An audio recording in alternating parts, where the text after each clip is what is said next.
Y en el año 2012 llegan a su casa gente del grupo delictivo, gente del cártel, lo amenazan con hacer daño a su hija. David, ¿ustedes conocieron personalmente al dueño del rancho Izaguirre? Claro, hay que observar que el predio es un predio de 33,000 metros cuadrados, poco más de 3 hectáreas, pero el grupo criminal solo utilizó un tercio de esa propiedad.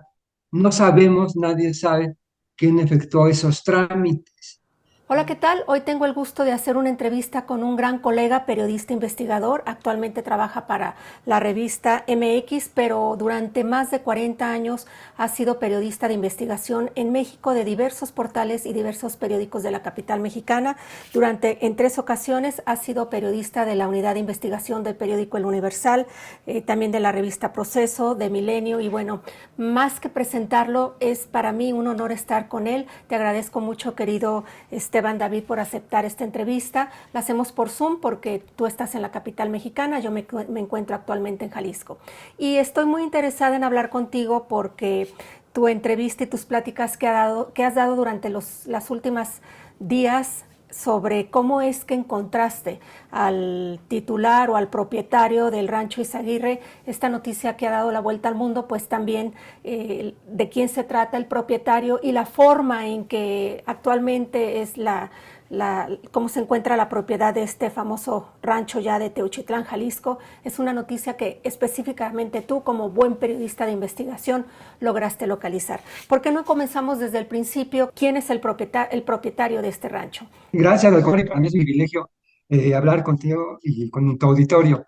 Bueno, pues lo que nos preguntamos inicialmente fue este cuestionamiento que tú haces: ¿a quién pertenece y cómo es que las propiedades se transfieren al control del crimen organizado? Entonces, lo primero que hicimos, o bueno, lo primero que hice fue entrar al sistema de geolocalización del cadastro rural, donde identificamos que se trataba primero, de una propiedad ejidal, y en segundo término, que era una propiedad ejidal que tenía la condición jurídica de dominio pleno.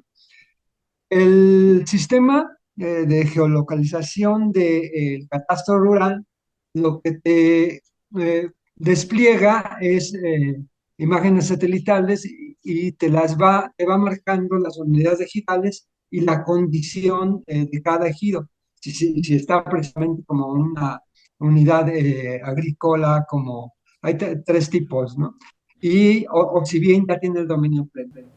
Para los que Pues no son de bien, México, una vez con ese. perdón, Esteban David, para los que no son de México, este sistema de información geoespacial de catastro rural es una página de internet, es una página pública donde cualquiera puede entrar, es una información pública, pones bueno, tu usuario, tu contraseña y entras, pero no es una página que todo mundo pueda navegar, no es una página sencilla, me imagino que tú tienes mucha experiencia en esto.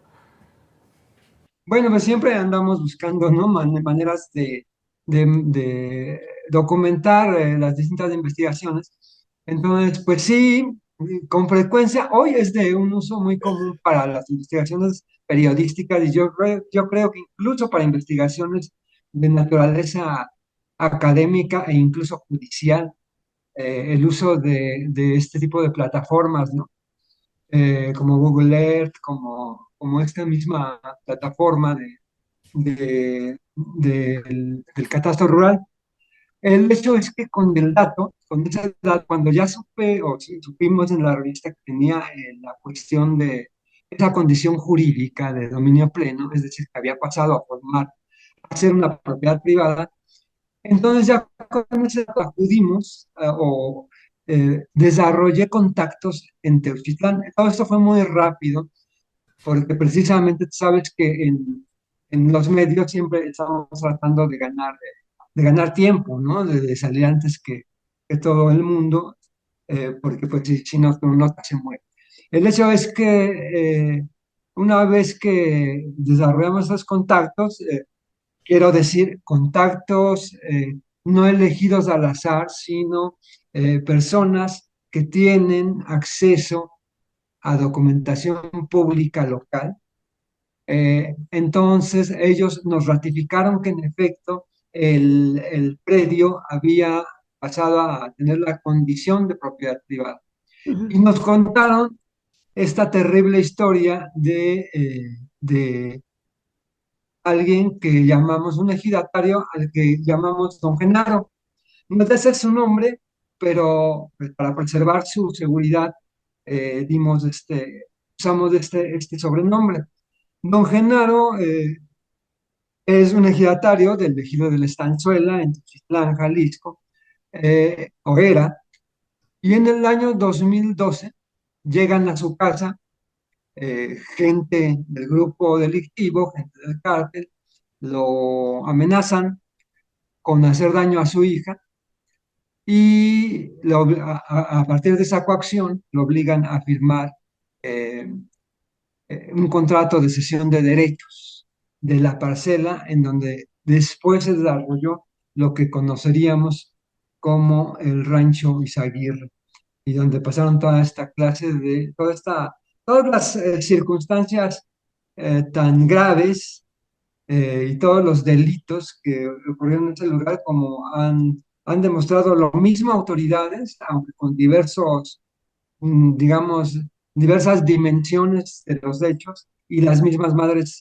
buscadoras, ¿no? de desaparecidos, han dado su testimonio sobre el infierno que ocurría en ese sitio. Es un predio de 33,000 metros cuadrados, poco más de 3 hectáreas, pero el grupo criminal solo utilizó un tercio de esa propiedad ujú. y es donde prácticamente inmediato, según las fuentes, de inmediato empezaron a construir esta barda perimetral que precisamente con mucha gente de los medios y también organizaciones civiles han dado seguimiento al desarrollo del predio, de la barra, de la construcción del rancho Izaguirre a través de imágenes satelitales. Esteban David, ¿ustedes conocieron personalmente al dueño del rancho Izaguirre? A través de un tercero calificado por la condición que describí al inicio, un tercero calificado de la comunidad de la Estanzuela. Bueno, de hecho, de dos personas eh, pues, calificadas para dar información y para conocer las condiciones jurídicas de las tierras en esa zona. Entiendo Eh, que el señor Genaro, como ustedes le han puesto el nombre para proteger su identidad, se dio cuenta que su propiedad de parcela había pasado a dominio pleno, es decir, a propiedad privada, pero él no lo sabía, él se había quedado, según te he escuchado en algunas entrevistas que has dado, si no corrígeme, y que él cuando va a pagar el predial de su propiedad privada, de otra propiedad, se da cuenta ahí en el ayuntamiento de Teuchitlán que hay algo más. ¿Qué fue lo que le pasó? y es lo que ocurre es a inicios de este año. Incluso ya había pasado, ya habían ocurrido los hechos de el cateo y las detenciones que se había de el año pasado. Y en enero de este año, don Genaro se presenta a pagar su predial como cualquier otro ciudadano y eh, cuando le dan su boleta de predial de su domicilio particular, de su casa, eh, entonces le anexan también la cuenta del predial del terreno que tenía que fue su parcela, la parcela 446 del ejido de la Estanzuela. Y es de cómo se da cuenta que se trata que ha regresado a sus manos esta propiedad, ya en condición de propiedad privada. Aquí es muy importante señalar que para que un predio ejidal se convierta en propiedad privada, para que adquiera dominio pleno, pues lo que tiene que ocurrir es una serie de trámites que ninguno de nadie de la familia ni el mismo don Genaro efectuaron, porque una cuestión curiosa es que ellos mismos, los criminales, lo único que les interesaba es el uso inmediato de la tierra y les dejaron su certificado parcelario o de derechos parcelarios, se los dejaron a la familia de don Genaro. Una de sus hijas lo tenía en resguardo. Pues para realizar la serie de trámites que se requieren ante SEDATU, ante el Agrario Nacional y finalmente ante el ayuntamiento para completar el protocolo legal para que una propiedad pase de propiedad digital a propiedad privada, se tienen que presentar numerosos documentos desde CORP, INE, etcétera, y tiene que hacerlo el titular, o bien en el caso de que lo hiciera un tercero, pues tendría que ser de manera notariada o bien con firmas notariadas. Y aún el último paso, que es el darlo de alta en el ayuntamiento, requiere de que se efectúe un deslinde. La oficina de catastro del ayuntamiento efectúa el deslinde respectivo, cita a los propietarios colindantes para que se protocolice la separación del predio de su fuente original, que era el ejido. Todo ese proceso no ocurrió. Es un misterio para nuestras fuentes y para otros vecinos con quienes consultamos, incluso con algunos miembros de la Asamblea General.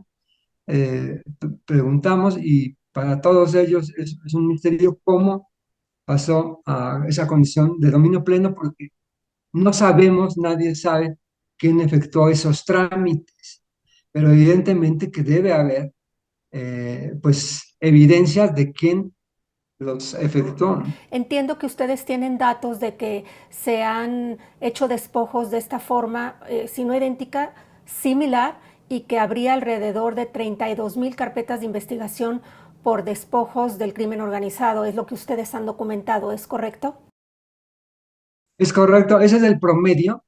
Pero bueno, no sé, no específicamente del crimen organizado, puede haber muchas situaciones de despojo, pero lo que sí es cierto es que las carpetas de investigación han aumentado de 2017 a la fecha y una gran cantidad de ellas seguramente que son producto del crimen organizado, de las presiones con las que el crimen organizado quita las propiedades a los ciudadanos para sus diferentes usos, desde edificios, terrenos, etcétera, toda clase de propiedades. Esteban David, ¿qué dice don Genaro a través de estas terceras personas con quienes ustedes entraron en contacto directo, habiéndose enterado el uso que le dieron a este rancho? El único los únicos datos que conocí es que él, pues después de los sucesos de 2012, de perder su propiedad y de ver en qué había terminado esa parcela, pues tuvo problemas de salud y terminó con Parkinson. Ya, eh, pues tenía bastante miedo porque no sabía si pagarlo o no pagarlo. Desconozco cuál fue su decisión final. También quiero comentarte que en el canal 11 salió una nota en que trató de desmentir nuestra investigación